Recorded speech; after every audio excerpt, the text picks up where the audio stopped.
पहले आगे direct compression. नाम से जाहिर है कि हमने कोई ग्रेनुलेशन का कोई स्टेप नहीं करना, सिर्फ इसमें दो सिंपल स्टेप होने हैं, मिक्सिंग और उसके बाद हमने इसको कंप्रेस कर देना है। ये देखें, ये जो पिछला है सारा वो आप खुद पढ़ लीजिएगा वीडियो पॉज करके, लेकिन मैं आपको समझा देता हूँ।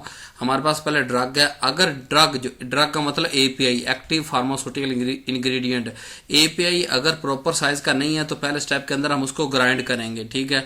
ग्राइंड करने के बाद जो है वो वी शेप ब्लेंडर, ये वी इसे ब्लेंड कहते हैं, ये वी शेप ब्लेंडर कहते हैं, इसके अंदर मिक्स करेंगे। अब इसके अंदर क्या एपीआई भी डालेंगे और दूसरे सारे एक्सिपिएंट एक ही दफा में डाल देंगे, जो हमने वो पिछले टैबलेट के कंपोनेंट पढ़ चुके हैं सारी डिटेल के साथ, जिसमें कलरेंट, फ्लेवरेंट और डिसइंटीग्रेंट हमारे पास आ गया। इसके अलावा एंटीऑक्सीडेंट और बहुत सारी चीजें जो हम जो कंपोनेंट और टैबलेट पढ़ चुकी है, वो सारी एक्सिपिएंट या इसके अंदर डालेंगे और एपीआई डालेंगे और अच्छी तरह ब्लेंड करेंगे। ब्लेंड करने के बाद हमारे पास कंप्रेशन मशीन है, उस पर कंप्रेस करेंगे टैबलेट बन के। अब यहाँ हमारे पास सिर्फ मेन अगर देखें दो स्टेप ही है ना। ग्राइंड तो हर ड्रग ने ग्राइंड नहीं करना ना, हर ड्रग का हमें साइज छोटा करने की जरूरत नहीं पड़ेगी। मोस्ट ऑफ ड्रग हमारे पास जो यूज साइज उसी के माइक्रोग्राम या उसके पार्टिकल साइज का रेंज के अंदर आता है। हमने सिर्फ ब्लेंड करना है, यानी मिक्स करना है।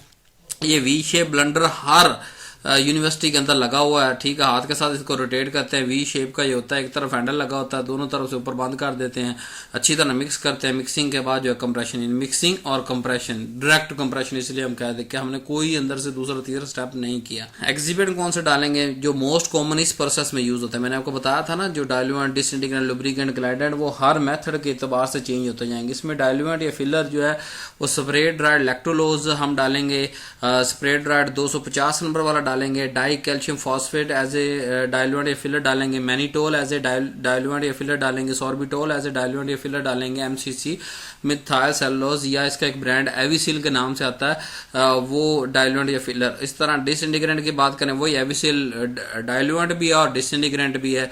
जो प्री जेलेटिनाइज्ड स्टार्च 115 नंबर आता है हमारे पास, डिसइंटीग्रेंट के तौर पे हम उसके अंदर डालेंगे सोडियम स्टार्च ग्लाइकोलेट डालेंगे, croscarmellose and sodium crospovidone वगैरह डालेंगे। अब ये मैं इतने पढ़ा रहा हूँ, इनमें से कोई एक दो ही डालेंगे हम अकॉर्डिंग टू एपीआई, जो एपीआई के साथ सूट करेंगे वो डालेंगे। लेकिन आपको 3-3 4-4 मिसालें आनी चाहिए, इंटरव्यू के अंदर आपसे पूछ सकते हैं, रिटर्न फॉर्म में पूछ सकते हैं। लुब्रिकेंट अगर बात करें तो लुब्रिकेंट हमारे पास जो डायरेक्ट कंप्रेशन मेथड में यूज होते हैं वो है magnesium citrate, citric acid, sodium sterile format. और ग्लाइडेंट की बात करें, टल्क है, कोलाइडल सिलिकॉन डाइऑक्साइड है। एडवांटेज, इस मेथड का एडवांटेज क्या है जी? नंबर 1, सबसे कम प्रोसेसिंग स्टेप है, एक ही स्टेप है ना, मिक्स करना और दूसरा कंप्रेस कर देना, इसलिए ये कॉस्ट इफेक्टिव है, इसमें खर्चा कम आता है। मशीनरी जब चलेगी नहीं तो बिल कहाँ से आएगा, बिल नहीं आएगा, खर्चा कम आएगा।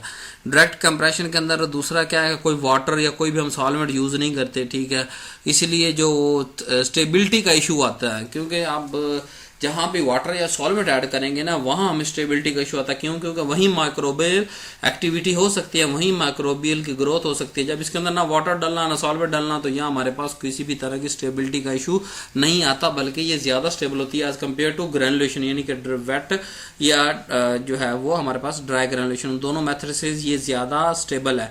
लुब्रिकेटिंग अगर बात करें तो इसमें एक ही वेसल के अंदर एज ए पाउडर मिक्सिंग के अंदर ही हम डाल रहे हैं। लुब्रिकेटिंग, ग्लाइडेंट, डिसइंटीग्रेंट, फिलर, सारे एक ही प्रोसेस में हम जो है वो इसको डाल रहे होते हैं। डिसएडवांटेज की बात करें, अब जरूरी नहीं कि ये जो डायरेक्ट कंप्रेशन है ये हर तरह की जो है हमारे पास एक्सिपिएंट इसमें यूज हो जाए। मैंने आपको पढ़ाई में चंद एक हैं जो यूज हो सकते हैं। और अब इस डायरेक्ट कंप्रेशन के अंदर हमारे पास जो क्वालिटी और यूनिफॉर्मिटी है फाइनल डोजेज फॉर्म की, वो एक्सिपिएंट पे डिपेंड करती है। और इस तरह इसमें जो है वो बाज दफा पाउडर फ्लो इशू आ जाता है टैबलेटिंग मशीन कंप्रेशन के अंदर। और अगर बात करें फाइनल टैबलेट जो है वो डायरेक्ट कंप्रेशन से ये सॉफ्टर बनती है as compare to wet granulation. क्यों? क्योंकि इसके अंदर हमने कोई बाइंडिंग, कोई इस तरह की चीजें नहीं डाली।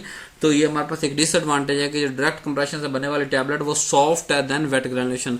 इसके अलावा इसके अंदर जो है वो नॉट यूज्ड कलरेंट, जबकि मेडिसिन के ऊपर प्रिंट होती है मेडिसिन, तो उससे ही जो ऊपर प्रिंटेड होती है ना, उससे हम आपको डिस्काउंट देंगे जितने % भी आपको शो हो रहा है। So thank you very much, Allah Hafiz.